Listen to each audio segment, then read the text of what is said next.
It's the week ending Saturday the 30th of January, and this is The Week Unwrapped. In the past 7 days, we've seen the UK surpass 100,000 deaths related to COVID-19, supporters of opposition leader Alexei Navalny holding protests across Russia, and the death of veteran talk show host Larry King at the age of 87. But we're here to bring you some stories that passed under the radar this week. Big news, not making headlines right now, but with repercussions for all our lives. I'm Olly Mann. Let's unwrap the week.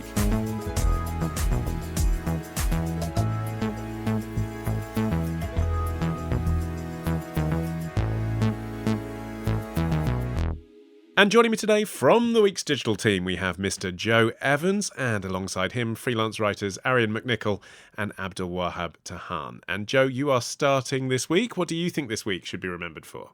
Trouble in paradise on the British Virgin Islands. With many describing a growing culture of fear in BVI. In addition to these allegations, there is growing evidence of serious organised crime infiltrating BVI. This was made clear in November when 2,300 kilos of cocaine, with a street value of at least $250 million, was smuggled through our borders. Former Governor of the British Virgin Islands, Augustus Jaspert, delivering his parting shot via Facebook last week, Joe. And in that video, he accused the country's government of overseeing a plague of corruption, following which, I assume, this week there have been some ripples. Yeah, so as has been noted in some of the media coverage of this story, moving diplomats around the sort of UK's Caribbean territories isn't normally kind of very newsworthy. But as you say, Jaspert decided to leave with a bit of a bang. As you say, he accused the government of the BVI of overseeing a plague of corruption, interfering in the criminal justice system, attempting to silence people who complain about misuse of funds. Yeah, let's not gloss over the greatest hits, though. Let's talk about what some of these misuses of funds he's accusing the BVI of, because they're quite juicy, aren't they? There's some pretty spectacular ones. So the most obvious one is a corruption allegation relating to £5 million that was spent on a non-existent airline, which is quite an impressive amount of money to spend on nothing. There was also an allegation of spending £1 million on building quite a short, small wall around a school. There's tens of millions of pounds that have apparently been spent on a hospital and a cruise ship dock, which have come into question. And he also actually cites concerns about organised crime on the islands as well. $250 million of cocaine was seized from the home of a police officer last year, which has obviously raised questions about exactly how legitimate law enforcement is on the islands. Yes. It tends not to be the safest place to keep it, does it?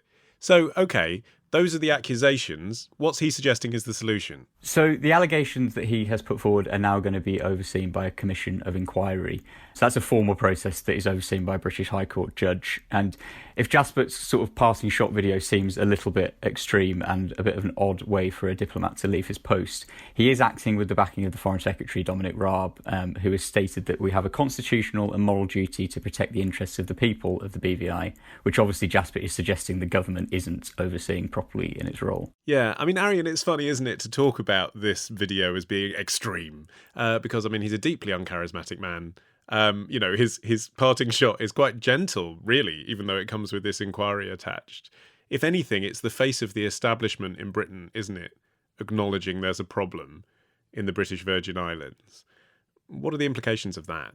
Well, I think there's numerous implications, but the first one, and why an uncharismatic man delivering a not terribly interesting video on Facebook is sort of exciting, is because it kind of underlines the weird and ongoingly reality of Britain's control of its overseas territories. And that's controversial for a number of reasons, not least its colonial past, but also the reality for people living in the BVIs is that anytime they try to pass legislation, if it's at odds with UK legislation, then UK legislation tends to take precedence. For example, just recently, the Assembly in BVIs tried to pass a bill that would make medical marijuana legal on the island.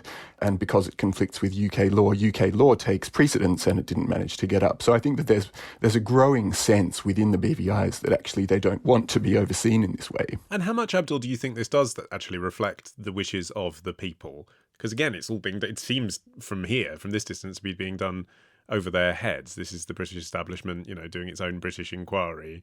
Not really that much to do with the citizens of the BVI, but maybe this is what they want, something that's against corruption in their own country. Well, I really wonder if the people living on these islands can vote to leave the UK, the way the UK did to leave the EU. And we want to take back control of our island.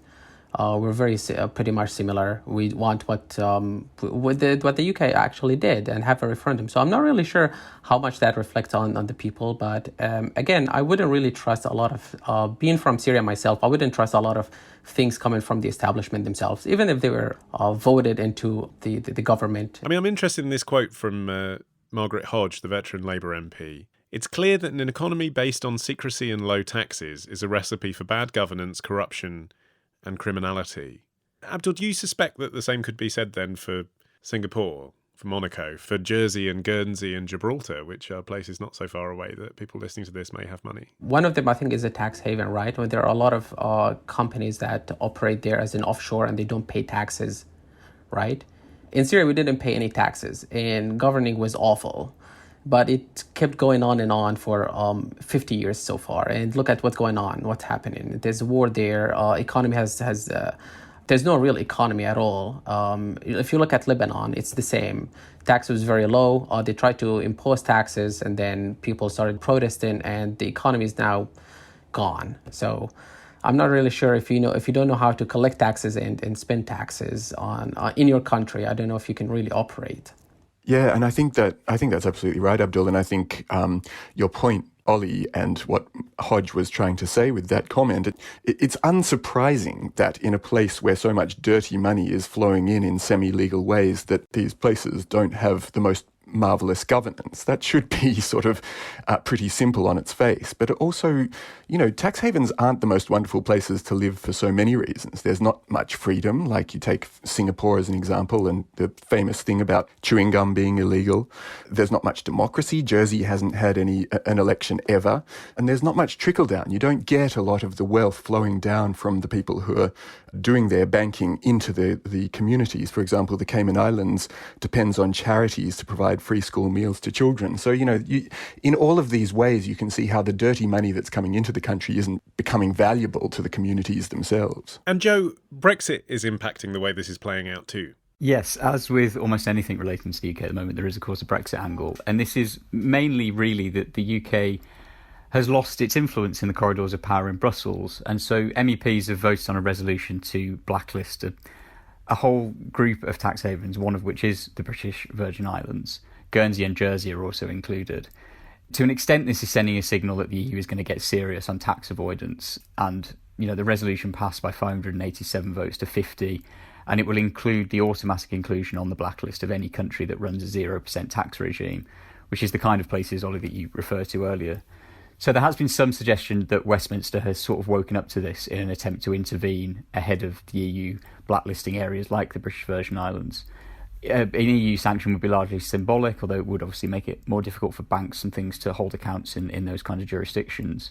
But what this really says is that areas like the BVI have kind of lost their protector in Brussels, in that the UK previously could lobby very, very hard on their behalf in order to try and avoid this happening to them. But what we could now see is more pressure on places like Jersey and the BVI to basically clean up their act. This isn't something that's strictly punitive and related to the EU trying to kick Britain for having voted for Brexit. The reason that MEPs are voting on this in the first place is because the blacklist isn't living up to what it promised. And what they said when they took the vote was that less than 2% of worldwide tax revenue losses are being captured by the blacklist. So they're really just trying to tighten it up wherever they can. And Britain runs a bunch of places that are tax havens. But the history of this, though, is you shut down one and another one pops up somewhere else. And Abdul, if you're one of the 400,000 offshore companies that are registered in the British Virgin Islands, don't you just find a way for your accountants to move that money to another island somewhere else that's quite happy to take it? Oh, I will just find one corrupt governor and they will introduce me to a lot of other corrupt governors of other nearby islands and who would be very happy to do dirty business with me. I think we've seen that in a lot of films where or in the House of Cards, where you see a lot of corrupt politicians work with businessmen to operate and open up, and make a lot of money. Is that what you did with your tax haven money, Ollie? What, watch an episode of House of Cards? That's where I get all my investment advice. What do you think is going to happen next, Joe? Well, it should be said also that, this could be seen as a sort of warning shot from the EU to Britain. The country we've mentioned a couple of times in this discussion is Singapore. And Singapore-on-Thames has become a sort of byword for what Boris Johnson wants to try and do to the UK post-Brexit. And what the EU very much will not allow Britain to become. Absolutely. I mean, this is why we had a 4-year-long dispute about the so-called level playing field, because what they were desperate to avoid was what has been sort of termed a bonfire of regulations and taxes in the UK to make the UK as competitive on a business standpoint as humanly possible. The EU, as Arion says, tightening up its approach to 0% tax regimes, which obviously nobody was suggesting Boris Johnson was going to do, but tightening up its approach to regimes that were willing to be lax in their approach to collecting tax, could well be seen as a bit of a parting shot just as the Brexit deal passes, just to let Britain know really that the EU isn't going to stand by and watch us do something along those lines. And the inquiry itself, is it happening here or is it happening in the BVI? Yes, it is happening in the BVI. And also it should be said that there is sort of precedent for the UK stepping in and taking control in these kinds of situations. If you look back to 2009, Britain did assume day-to-day control of parts of its overseas territories after a commission of inquiry found evidence of widespread corruption. I mean, I only ask because we're trying to focus on underreported stories here, but I have a suspicion this will be less underreported than it might have been otherwise if there's a chance for lots of journalists to go to the Virgin Islands for 2 months to cover an inquiry. Sounds like quite a good gig. I have already filed my request to go and cover this on the ground. Okay, Abdul, you're up next after this. Hey Unwrappers, just a reminder that The Week is not only a creator of fine podcasts such as this one, we also have a pretty good magazine too. You can try out its unique take on the week's news, opinion and entertainment with a special January sale offer, which is available only until Sunday the 31st of January. You can try 6 free issues of the magazine, and then after your trial you'll keep saving 60% on the shop price, but you must claim this offer by the end of this weekend. Visit theweek.co.uk/offer and enter the code JANSALE. That's theweek.co.uk/offer and enter the code JANSALE.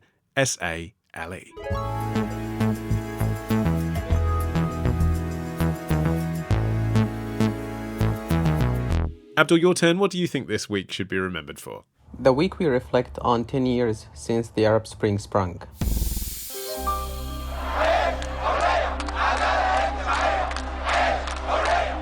Tahrir Square in Cairo a decade ago. An overflow of hope.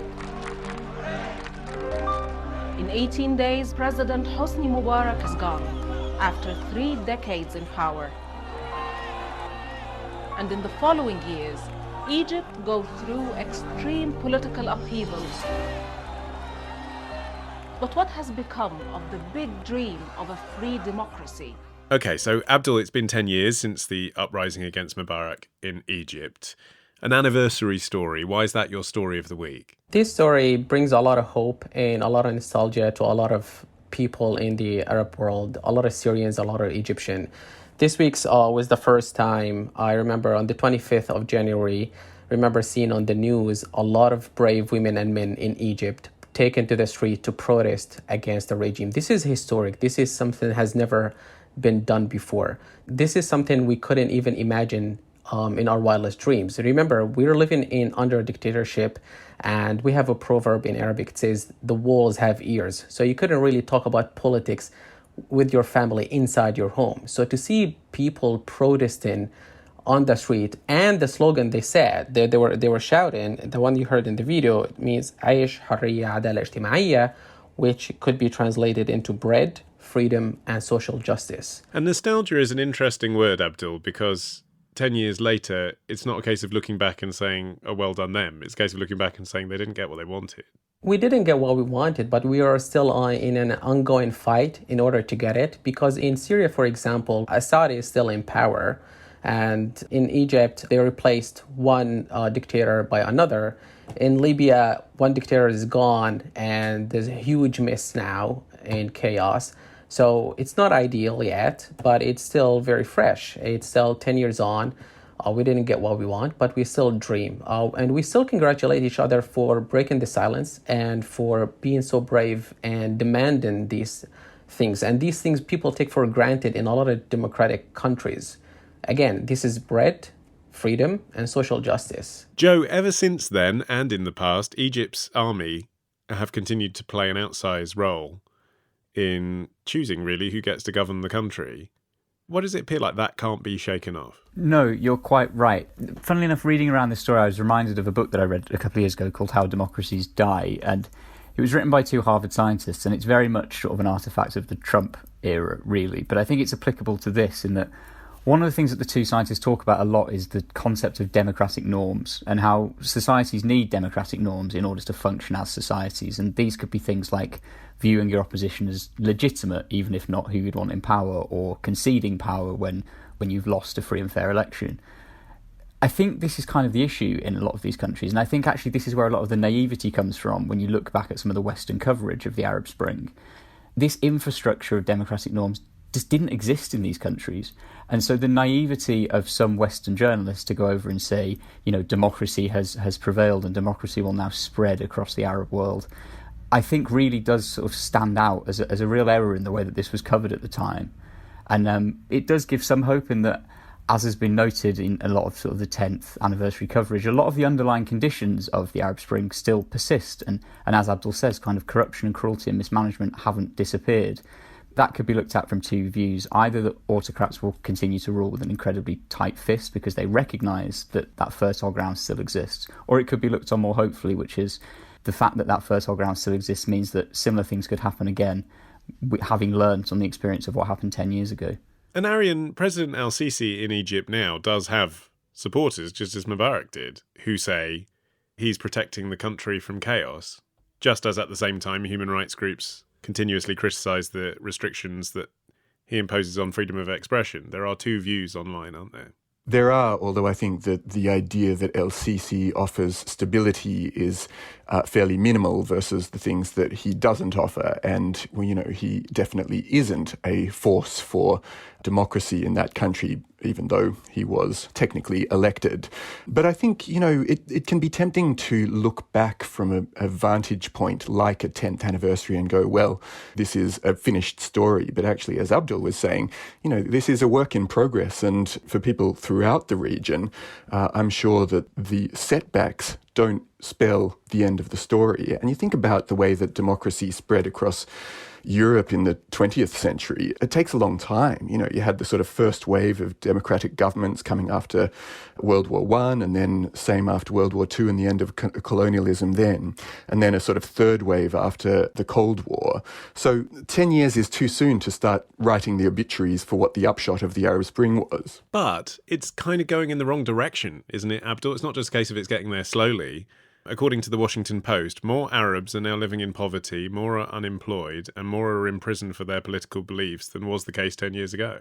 I would believe there are more people dead, yes, than they were alive before had they not broken the silence. There are more people in prison because they decided to protest against it and decided to talk about it and challenge the status quo and do what is right. And of course, these things like, if you look at the status of whistleblowers, after, they leak documents or they talk about, what was happening in the dark rooms and secretly, of course, they get a worse life. For example, Snowden. Snowden is now living in Russia after leaking all these documents, right? So, of course, his life is not perfect. But on the long term, this had to happen. People were living in a very dire circumstances. They couldn't be silent anymore. Knowing that you were walking in the street next to a prison where people are being tortured just for expressing opinions. This was something people could not go through anymore. And again, I just want to remind you of the slogans: bread, freedom, social justice. People were protesting because of bread, This is not, they were not asking for Louis Vuitton bags or Prada products. They were protesting for very, very basic stuff that we're taking for granted in a lot of places.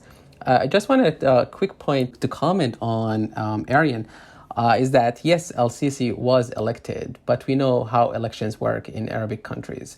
Assad won with 99% once. Saddam Hussein in Iraq won 100%. And I think Gaddafi even won over more than 100%. I don't know how, but he got the numbers somehow. Yeah, so, Joe, do you think we're in a position to be able to say, it's difficult talking about a whole region. Let's just talk about Egypt because that's where the story started for our purposes today. Do you think it's possible to look at a time when Egypt is both more stable and has a genuinely free democracy in the next 10 years? Well, I think it's incredibly difficult to say that looking at the state of the country now. I do think, if you take a wider view of the region and you take a wider view of the country specifically, as I said earlier, the conditions exist for people to protest again. Most of these economies in the Middle East are very dependent on oil prices, for example, and the collapse of oil prices could throw thousands into poverty literally overnight. You look at a place like Tunisia where, something resembling democracy emerged and it is more stable in terms of popular protests than other regions where something resembling democracy, as we've said, didn't emerge. So I think on the face of it, as has been said, it's far too early to describe something like the Arab Spring as a spectacular failure. And I think actually the only types of people who would describe it as that are the people who incredibly naively expected it to emerge and flourish into something resembling, Western democracies that have cemented themselves over hundreds of years in the first place. Also, listening to the 10-year retrospectives that are coming out and reading some of the voices of people who are actually there doing the, on the streets during the revolutions, one of the overwhelming things that I've felt like has been coming through is that sense of elation, the feeling of like, we can do this. And I think even after 10 years of watching things not quite go the way you want, still it feels like in the things that I've been listening to, that sentiment is still coming through very strongly, that people feel like, we tackled a regime, we toppled it, and we could do it again. Even if things are pretty dire the way they are in Egypt these days, we could do it again. Do you agree with that, Abdul? Because a lot was made of the young demographic of the protesters at the time. I remember people saying this is the first generation in Egypt who, use mobile phones and have social media. So when they organise to meet in Tahrir Square, they're using a completely different platform to their parents. They're mobilising. They have greater Western influence and all the rest of it because of what they're seeing online. Those people are now 30 and, probably have families and different priorities than they did when they were 20. Do you think they look back on it and think, yeah, success? Or do you think they're a bit more, I don't know, jaded? I don't know anyone who looks back at what happened and regrets it. Things didn't go our way, yes. But if you watch the protests were like a wedding ceremony. We go there with drums and music and people dance and jump and hug each other and shout against a regime that they couldn't really even talk about it secretly in their homes. There are photos of the presidents and dictators in pretty much every school, every hospital, every government building. We're forced to march and praise them all the time. So to be able to break the silence and protest against it and demand justice, this is a feeling, I think this is like one of the highlights of my life and the highlights of a lot of people. And I remember, I will end up with this. I remember one guy said, this was better than the day I got married. And I'm not sure if his wife heard him, but I hope she didn't. Arion, you'll be finishing the show after this.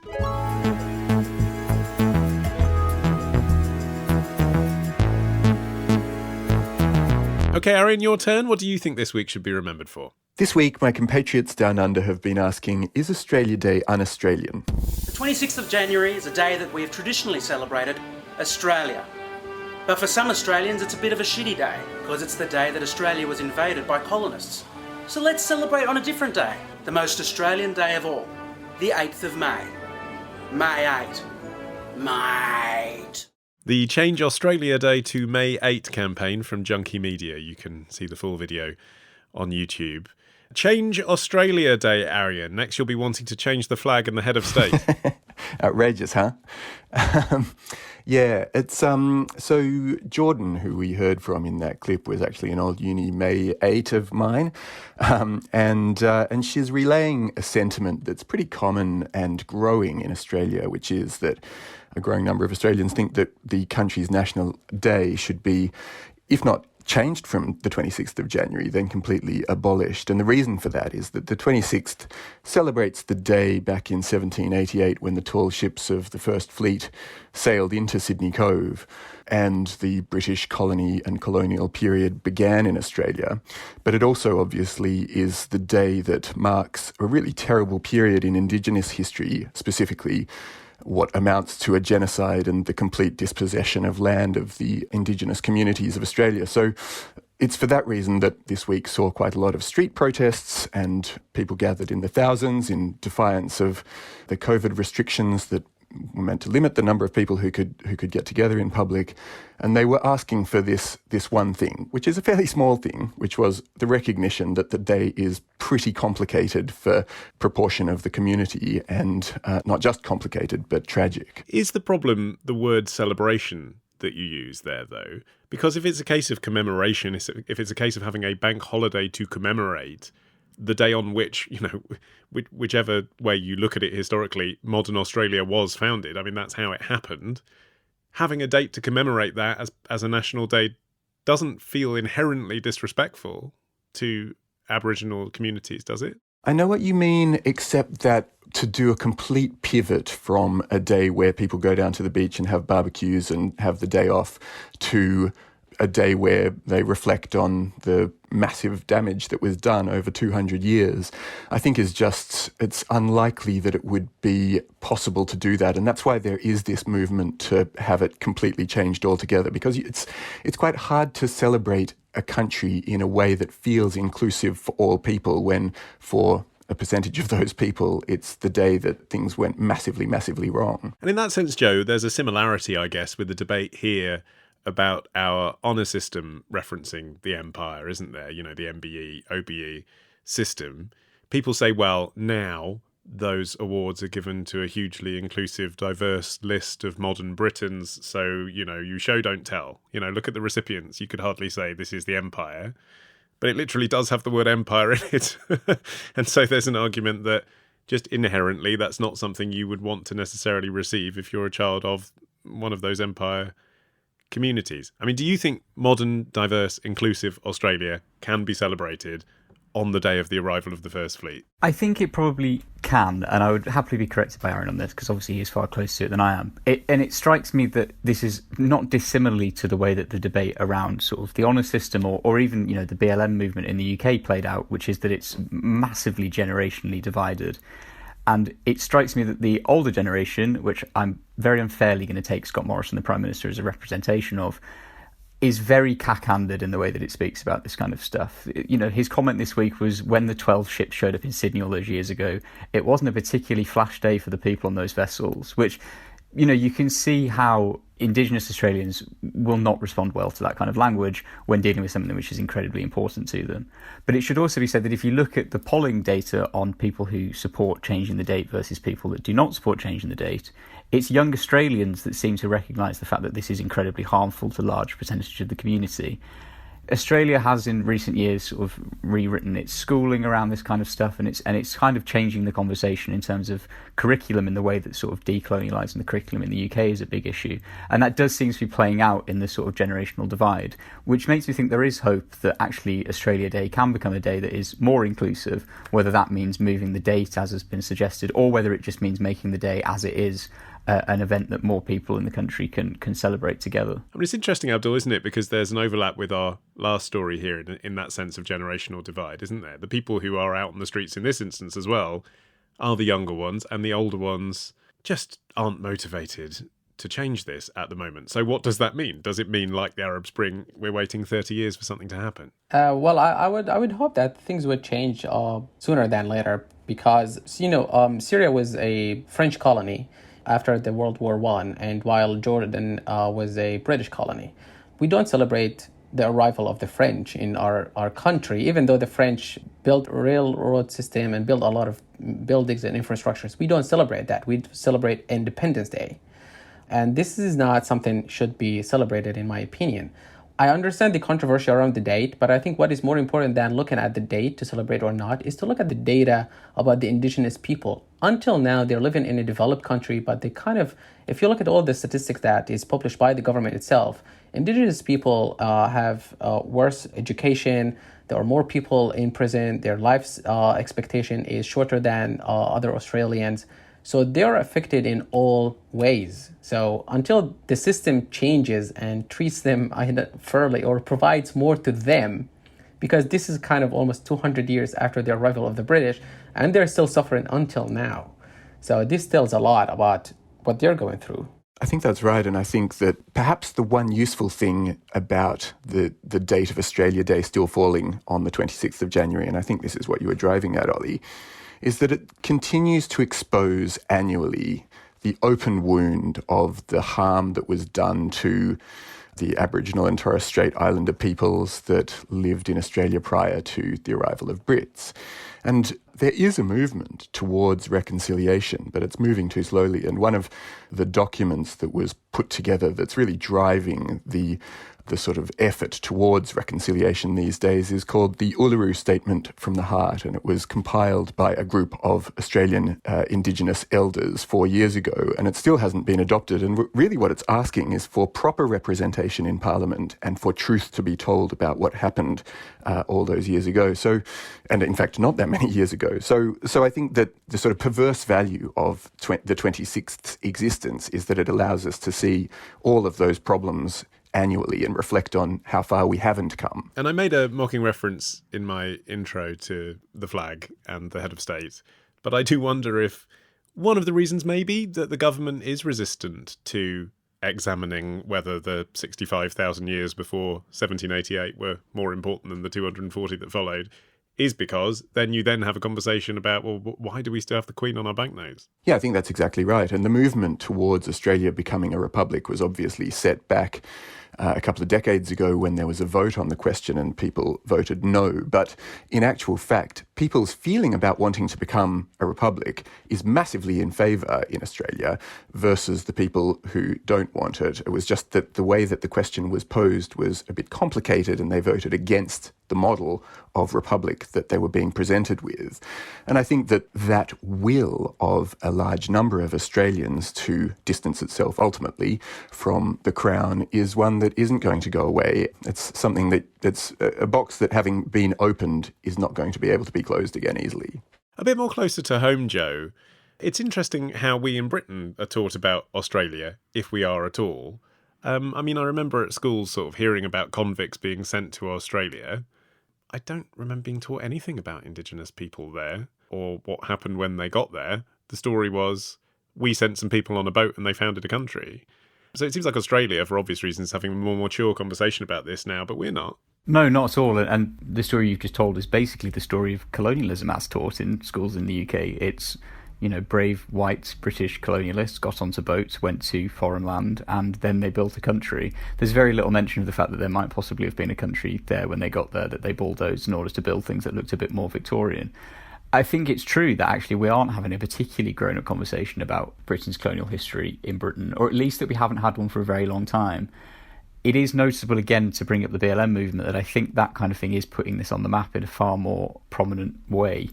And it's notable, actually, kind of talking to people of my parents' generation, actually, that a lot of their knowledge of British colonial history is just gaps, really. The extent to which kind of people my parents' age have said to me in the last sort of 12 months that with the rise of the BLM movement, they've actually learned a lot that they just didn't know was happening or didn't know had happened, I think speaks to the fact that actually it does sound like Australia is having a slightly more grown-up conversation than us about this, which is probably because of the fact that, Indigenous Australians are Australian and they are there and they are present and prominent in the society and they're kind of unavoidable. It's possibly the case that we have a less grown-up conversation about it because, people Indigenous to the countries colonised by Britain aren't here a lot of the time. They're still in the place that they have always been. You would hope that the same thing is true of Britain as is true of Australia, that if you were to poll people, there'd be a younger generation that would be far more interested in learning about it than the older generation, and that, as those younger people are elected to the House of Commons, etc., that the dialogue might change and the conversation gets slightly more mature. And maybe that takes us back to our first story, Abdul, the British Virgin Islands. If you were making a prediction for 100 years' time, it would seem like a lot of these colonial links between the great nations of Europe and everywhere else in the world might have evaporated somewhat by then. I think they have, but not everywhere. So I'm based here in Hong Kong, and I cannot speak on behalf of everyone in Hong Kong, of course, but I have seen some people who were very happy to have been identified as kind of future British citizens, since there's a new bill introduced by the Home Office allowing a lot of Hong Kong citizens to travel to the UK and become British citizens after 6 years.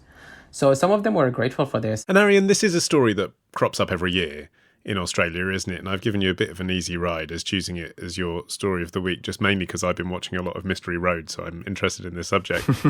But why Why this year? What's the turning point, do you think, that's happening in 2021? It's a fair question, and I think the reality is that we're not going to see the date moved this year, and it probably won't be moved next year either. But this year really did feel like a moment where there was a good deal of momentum building that to some extent now feels irrepressible. You know, the slogans of those protesters calling it Invasion Day or Survival Day, I think resonated in a way that in previous years barely made the national news, let alone the international news. And I think the focus that we're seeing, not just in Australia, but internationally on this whole business. And to take a broader view, 2021, according to the UN, kicks off the 4th decade of decolonisation, or their efforts to aid the decolonisation of the world. And I think that momentum is something that we're going to see build. But you're right, it's not going to happen overnight, but I think it